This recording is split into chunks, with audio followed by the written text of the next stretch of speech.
बिस्मिल्लाहिर्रहमानिर्रहीम। अस्सलाम वालेकुम डियर स्टूडेंट्स, मैं हूं आपका physics instructor Mohammad Shahzewal. Dear students, हमने 9th क्लास का कोर्स स्टार्ट किया हुआ है। आज हमारे कोर्स का है लेक्चर नंबर 8, जिसमें हम यूनिट 1 का टॉपिक प्रीफिक्सेस को डिस्कस करने जा रहे हैं। स्टूडेंट, ये प्रीफिक्सेस का टॉपिक आपके लिए काफ़ी इंपॉर्टेंट है। इसके हवाले ये आपको कॉन्सेप्ट आना चाहिए, क्योंकि आप किसी भी डेरिवेशन को जब या किसी न्यूमेरिकल को सॉल्व आउट करते हैं तो आखिर में उसका आंसर लिखने के लिए आपको प्रीफिक्स का इल्म होना लाजमी है। सबसे पहले हम लोग देखते हैं कि प्रीफिक्सेस होती क्या हैं। तो स्टूडेंट, हमने इस प्रीफिक्सेस को ब्रेक करके दो वर्ड्स में लिख दिया। मैंने कह दिया प्री एंड फिक्स। प्री को अगर मैं कह दूँ तो प्री का मतलब होता है पहला। तो हमारे पास जो पहला है, और फिक्स कहते हैं जोड़ना, यानी ऐसा वर्ड या लेटर जिसको एसआई यूनिट से पहले जोड़ दिया जाए उस लेटर को प्रीफिक्स बोला जाता है।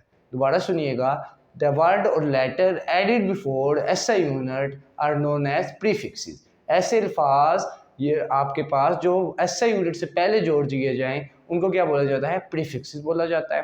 अब डियर स्टूडेंट, एक इसकी मैंने डेफिनेशन लिखी है, तो आप रीड आउट कीजिएगा। Prefixes are preceding factors used to represent very large और वेरी स्मॉल क्वांटिटीज। ये हमारे पास वो फैक्टर्स हैं जो किसी भी बड़ी या छोटी क्वांटिटी को रिप्रेजेंट करने के लिए यूज़ किए जाते हैं। हमारे पास अगर आपके पास कोई आपने कैलकुलेशन की और आपके पास आंसर आई है 1 लाख या 1 करोड़। अब 1 करोड़ में आपके पास जीरोस के नंबर ऑफ जीरोस आएंगे।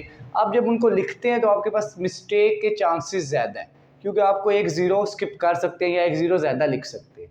तो प्रीफिक्सेस बेसिकली क्या करता है कि उसके अंदर हम लोगों ने पावर्स बना दी होती है। एक पावर अगर मैं आपको बोलूँ कि जैसे है 1000 यानी 10 की पावर 3, तो हम लोग लिख देते हैं ये किसके इक्वल है? kg या किलो के इक्वल है। ठीक है, तो ये किसके इक्वल है? के इक्वल। तो हमारे पास इसी तरह अगर आपके पास 10 की पावर 6 आ जाए तो आप लोग उसको किसके इक्वल लिखते हैं? वो क्या है? मेगा। तो बेसिकली ये हमारे पास जो होता है, हम लोग क्या करते हैं, इसका एरर निकालते हैं। तो आप लोगों के पास हम लोग उसका एरर को ख़त्म करते हैं। एरर ख़त्म करने के लिए कि एरर के कम से कम चांसेस हो, हम लोग क्या करते हैं, उनको एक न्यूमेरिकल या एक लेटर की फॉर्म में कन्वर्ट कर देते हैं। पहले पावर की फॉर्म में कन्वर्ट करते हैं, फिर उसको लेटर की फॉर्म में। तो हमारे पास प्रीफिक्सेस के देखें, यहाँ पे एक दो एग्जांपल्स मैंने लिखी हैं कि जो रेडियस ऑफ अर्थ है, आप लोग जब चैप्टर 5 पढ़ेंगे तो आप लोग इसको न्यूमेरिकल्स में बार बार यूज़ करेंगे। तो रेडियस ऑफ अर्थ में हमने लिखा कि हमारे पास रेडियस ऑफ अर्थ है ये 6 4 आगे कितने जीरो? 1 2 3 4 5। अब स्टूडेंट, जब आप लोग इसको लिखेंगे तो आपको वहाँ पे लिखने में क्या पता, आप लोगों को कई दफ़ा 4 कोई लिख दे, कोई 6 लिख दे। तो इसको कम करने के लिए, इस एरर को कम करने के लिए हम क्या करते हैं, इसको पॉइंट्स में पहले काट के इसको पावर में करते हैं। तो पॉइंट से पावर करने वाला कॉन्सेप्ट साइंटिफिक नोटेशन के लेक्चर में आप लोग देखेंगे कि हम लोग क्या करते हैं कि पॉइंट किस तरह लगाते हैं। तो हमारे पास हम लोगों ने इसको क्या किया, जब पावर की देखिए जब जीरो नहीं हो, पॉइंट नहीं होता, तो पॉइंट यहाँ पे होता है। आप इस पॉइंट को जब लेके आते हैं आगे, तो आप पॉइंट आगे लेके आएंगे, जब इधर से लेफ्ट की साइड पे जाएं, राइट से लेफ्ट, तो पॉइंट हमेशा पावर पॉजिटिव ऐड होती है। तो यहाँ पे देखें 1 2 3 4 5 6। तो यहाँ पे जब मैं पॉइंट लगाया है तो मुझे पावर कितनी बनानी पड़ेगी? 6 बनानी पड़ेगी। अब ये क्या बन गया? 6.4 मल्टीप्लाई बाई 10 पावर 6 मीटर।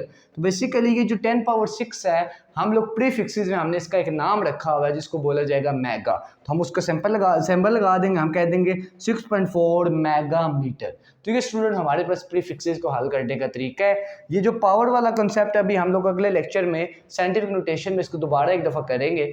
तो आपको दोबारा बता दूं कि प्रीफिक्सेस में आप लोगों ने क्या करना है कि जो लार्ज नंबर्स हैं उनको एसआई यूनिट्स के पहले, ये लार्ज वैल्यूज़ को एसआई यूनिट से पहले हम किसी लेटर्स के ज़रिए क्या कर देते हैं, लगा देते हैं। तो इसी तरह आप स्टूडेंट्स, आप लोगों के लिए एक छोटी सी असाइनमेंट है कि distance of moon from earth.